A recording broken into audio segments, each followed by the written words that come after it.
اچھا یہ بڑی اہم ہے اور یہ 40 نووی میں بھی ہے، اور اس میں وہ بات واضح ہو جائے گی کہ فطرت کی جڑ کیا ہے اور خلقت کی جڑ کیا ہے۔ وعن ابن مسعود رضی اللہ تعالی عنہ، حضرت عبداللہ ابن مسعود سے مروی ہے، قال حدثنا رسول اللہ صلی اللہ علیہ وسلم وهو صادق المصدوق، وہ فرماتے ہیں کہ ہمیں بتایا اللہ کے رسول صلی اللہ علیہ وسلم نے، اور نوٹ کرو وہ صادق ہیں مصدوق ہیں، صادق ہیں سچے ہیں، مصدوق ہیں کہ ان کی سچائی پر خود اللہ گواہ ہے۔ اچھا یہ کیوں کہنے کی ضرورت پیش آئی؟ کسی عام طور پہ شک میرے علم میں تو نہیں کہ کسی اور حدیث سے پہلے یہ الفاظ ہوں، اس لیے کہ اس میں جو امور آ رہے ہیں وہ عام ذہن انسانی اس کو ذرا قبول کرنے سے تھوڑا سا ہچکچاتا ہے، رکتا ہے، تو اس لیے ایمفیسائز کیا وَهُوَ الصَّادِقُ الْمَصْدُوقُ۔ وہ کیا بتایا حضور نے؟ اَنَّ خلق احدکم یجمع فی بطن امہ 40 یوما، تم میں سے ہر شخص کی خلقت اس کے ماں کے پیٹ میں 40 دن ہوتی ہے، نطفتن 40 یوما نطفتن، ویکون علقۃ مثل ذلک، اسی طریقے سے پھر وہ علقہ کی صورت میں ہوتی ہے، ثم یکون مضغۃ مثل ذلک، پھر اتنا ہی عرصہ اس کا مضغہ کی ایک سٹیج ہے،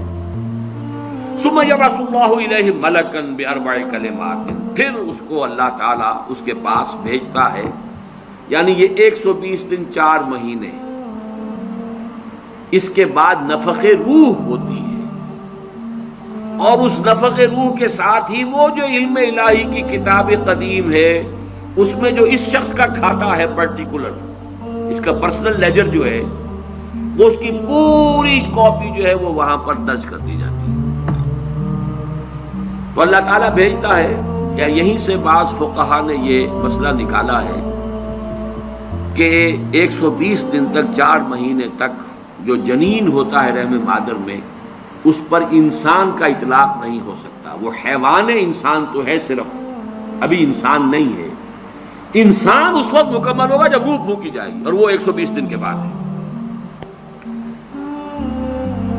ثم یبعث اللہ الیہ ملکا، پھر اللہ تعالیٰ بھیجتا ہے اس کی جانب ایک فرشتے کو، باربع کلمات، 4 باتوں کے ساتھ، فیکتب لہ، اب یہاں پہ کتاب کے لفظ کو پھر نوٹ کر دیجیے، میں سمجھتا ہوں بڑا مناسب لفظ زبان پر آ گیا کہ وہ جو ایک بڑا وہ سپریم کمپیوٹر ہے، اس میں جو بھی کھاتا ہے پرسنل اس شخص کا، اس انڈیویجول کا، جو فلاں تاریخ کو فلاں جگہ پر وہ 120 دن کا جنین بن جائے گا، اس کا کھاتا وہاں سے لا کر منتقل کر دیا جاتا ہے، اور یہ ہمارے وجود میں پیوست کر دیا جاتا ہے۔ یہ بھی نوٹ کریں، یہ سورہ بنی اسرائیل میں ہے، سورہ بنی اسرائیل میں جہاں شاکلہ کا لفظ آیا آخر میں جا کر، شروع میں یہ بھی ہے کہ ہر شخص کا وہ جو نام اعمال ہے وہ اس کی گردن میں کہیں کوئی جگہ ہے، کوئی مائکروسکوپی بھی کوئی الٹرا مائکروسکوپک ہوگی کہ جس کے اندر وہ فی عنقہ ونخرج لہ یوم القیامۃ کتابا یلقاہ منشورا وکل انسان الزمناہ طائرہ فی عنقہ ونخرج لہ یوم القیامۃ کتابا یلقاہ منشورا۔ تو یہ کہیں وہ ہے کھاتا، جیسے کہ دل میں روح ہے جسے ہم نہیں جانتے، وہ ہمارے ڈسیکشن میں، ہمارے مطالعے میں، ہمارے جو حواس مادی ہیں ان کی گرفت میں نہیں آتی ہے، اسی طریقے سے گردن میں کہیں انسان کے کوئی شے ہے کہ جہاں پر کہ وہ ہمارا وہ کھاتا جو ہے اس مکمل کتاب الہی، وہ جو اس کا علم الہی جو قدیم ہے اور قطعی ہے، اس سے اس کی پرسنل جو ہے وہ کھاتا وہ آ کے یہاں پہ درج کیا جاتا ہے۔ باربع کلمات فیکتب عملہ، یہ بھی لکھ دیتا ہے اس کا عمل کیا ہوگا، یہ وہی علم ہے، اللہ کا علم، یہ کیا کرے گا، واجلہ، اور اس کی مدت دنیا میں کتنی ہے وہ بھی طے ہو جائے گی، یہاں رہنا کتنا ہے، 60 برس یا 60 دن یا 60 گھنٹے، یہ سب طے ہو جائے گا۔ ورزقہ، ملنا اسے کیا ہے، وشقی اور سعید، یہ بھی کہ بالآخر یہ شقی رہے گا یا سعید رہے گا، شقی بدبخت نتیجے کے اعتبار سے، یا یہ کہ سعید ہوگا، صاحب سعادت، کامیاب۔ ثم ينفخ فیہ الروح، اچھا نوٹ کیجئے، یہ جو اس کا پرسنل لیجر جو ہے، اس کی کاپی جو اس کے اندر نتھی کر دی گئی ہے، چپکا دی گئی ہے، کہیں انسرٹ کر دی گئی ہے، یہ نفخ روح سے پہلے ہے۔ ثم ينفخ فيه الروح، وہ فرشتہ اس لیے کہ اس کا سارا تعلق جو ہے اس باڈی سے ہے، اس کی یہ ساری جو بھی شاکلہ ہے وہ اس باڈی سے متعلق ہے۔ روح فطرت ہے، وہ بعد میں آ رہی ہے، وہ تو بعد میں اس کو دی جا رہی ہے، اس کی وہ آزاد شخصیت، آزاد چوائس، وہ اس فطرت کی بنا پر ہے۔ ثم ينفخ فيه الروح، پھر وہ فرشتہ اس میں روح پھونک دیتا ہے۔ فوالذی لا الہ غیرہ، تو اس اللہ کی قسم، اس ہستی کی قسم جس کے سوا کوئی الہ نہیں، ان احدکم لیعمل بعمل اہل الجنۃ حتی ما یکون بینہ وبینہا الا ذراع، تم میں سے کوئی شخص اہل جنت کے سے عمل کرتا رہتا ہے یہاں تک کہ،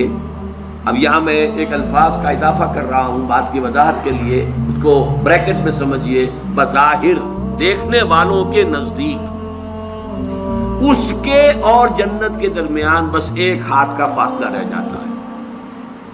فَيَسْبِقُ عَلَيْهِ الْكِتَابُ، کہ اس پر پھر وہ جو نوشتہ تھا، اس میں تو لکھا تھا شقی، پھر اچانک اس کی زندگی میں انقلاب آتا ہے اور اس کے اوپر وہ نوشتہ جو ہے اللہ کا علم الہی کا جو غلط نہیں ہو سکتا، اس کا ظہور ہوتا ہے۔ فَيَعْمَلُ بِعَمَلِ أَهْلِ النَّارِ فَيَدْخُلُهَا، پھر وہ جہنمیوں کے سے کام کرنے شروع کر دیتا ہے اور اس میں داخل ہو جاتا ہے۔ وَإِنَّ أَحَدَكُمْ لَيَعْمَلُ بِعَمَلِ أَهْلِ النَّارِ، اور تم میں سے کسی شخص کا معاملہ یہ بھی ہو سکتا ہے کہ وہ عمل کرتا ہے اور کرتا رہتا ہے جہنمیوں کے سے، حَتَّى مَا يَكُونَ بَيْنَهُ وَبَيْنَهَا إِلَّا ذِرَاعٌ، یہاں تک کہ اس کے اور جہنم کے درمیان دیکھنے والوں کو نظر یہ آ رہا ہے کہ یہ تو اب پاؤں لٹکائے بیٹھا ہے گور میں اور ابھی تک اس کے لچھن بدلے نہیں ہیں۔ فَيَسْبِقُ عَلَيْهِ الْكِتَابُ، لیکن وہ نوشتہ اللہ کا، وہ جو ایک علم خدا بندی کے اعتبار سے وہ تو شقی تھا یا سعید تھا۔ فَيَعْمَلُ بِعَمَلِ أَهْلِ الْجَنَّةِ فَيَدْخُلُهَا، تو وہ اب اہل جنت کے سے کام کرتا ہے اور جنت میں داخل ہوتا ہے۔ اب یہ حدیث جو ہے اس اعتبار سے متفق علیہ، پہلی حدیث آئی ہے متفق علیہ اس باب میں، اور بڑی عظیم حدیث ہے، بہت عظیم حدیث ہے۔ ایک تو فطرت اور جبلت یہاں واضح ہو گئی، ایک سرشتے خلقت ہے انسان کی، ایک فطرت ہے اس کا تعلق اس کا روح ملکوتی سے، وہ روح ہے۔ ثم ينفخ فيه الروح، روح پھونکتا ہے اس سے پہلے 120 دن کا جو یہ جنین ہے، جو امبریو ہے اور وہ لیونگ ہے، اس کے اندر لائف کے تمام جو بھی اوصاف ہے وہ موجود ہے، وہ تو پہلے دن سے ہے۔ سپرمیٹوزوئن بھی اگر تھا تو وہ بھی زندہ تھا، متحرک تھا، فعال تھا، اور اگر اوون تھا ماں کی طرف سے تو وہ بھی زندہ شے تھی، لیونگ ایک آرگنزم ہے، لہذا کوئی وقت بھی اس کے اوپر ایسا تو نہیں آیا، وہ تو حیات سے حیات چلی آ رہی ہے، وہ ماں کی حیات اور باپ کی حیات، ان دونوں سے مل کر حیات کا ایک سلسلہ جو ہے وہ شروع ہو گیا ہے۔ لیکن 120 دن کے بعد وہ مرحلہ آتا ہے، اس سے پہلے خلقت ہے صرف، اور اس خلقت سے تعلق ہے ان 4 چیزوں کا جس کا تعلق کتاب سے، یہ ہے گیون چیزیں اس کے لیے۔ البتہ یہ کہ اس کے بعد جب روح پھونکی گئی، یہ روح وہ ہے کہ جو اس کا اپنا چوائس ہے۔ اب دیکھیے، اگر کسی کی خلقت کے اندر بدی کے رجحانات بہت تھے، اس کی روح سٹرگل کر رہی ہے شاکلہ کے اندر،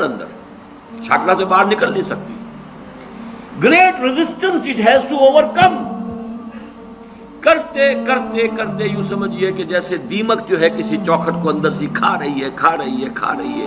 ایک وقت آتا ہے کہ وہ اوپر ظاہر ہو جاتی ہے۔ تو اس کے اندر جو ہے خلقت میں اگر نیکی کا رجحان زیادہ تھا، لیکن اس کی اپنی چوائس بدی کی ہے،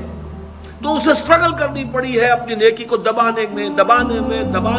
اس وقت تک نیکی ظاہر ہو رہی ہے، لیکن بالآخر وہ کامیاب ہو جاتا ہے، اس لیے کہ وہ شقی تھا، اور آخر میں وہ دیمک جو ہے شقاوت کی وہ ظاہر ہو جاتی ہے۔ اگر بدی کے رجحانات اس کی خلقت میں زیادہ تھے، ایون شاکلہ جو ہے وہ نیگیٹو زیادہ تھا، وہ کوشش کر رہا ہے۔ اب یہ سٹرگل جو ہے انسان کی شخصیت کے اندر ہو رہی ہے، اللہ جانتا ہے اس کو، دیکھنے والوں کو تو یہ نظر آئے گا وہی کام کر رہا ہے، جو پہلے 10 سال پہلے کر رہا تھا آج بھی وہی کر رہا ہے، انہیں نظر نہیں آئے گا کہ اس نے کتنی محنت کی ہے، کتنی بار گرا ہے پھر اٹھا ہے، پھر گرا ہے پھر اٹھا ہے، کتنی مرتبہ جو ہے اوور پاور کیا ہے اسے اس کی اس خلقت نے اور شیطانی وساوس نے جو اس کو اور سپورٹ کر رہے ہیں، لیکن اس نے اپنی he has not given up his struggle، اس کے اندر لگا رہا ہے یہاں تک کہ بالآخر کامیاب ہو گئے۔ لیکن دیکھنے والوں کو جو نظر آئے گا اس کے اعتبار سے حدیث نے بات کو واضح کر دیا، کوئی اشکال نہیں، الحمدللہ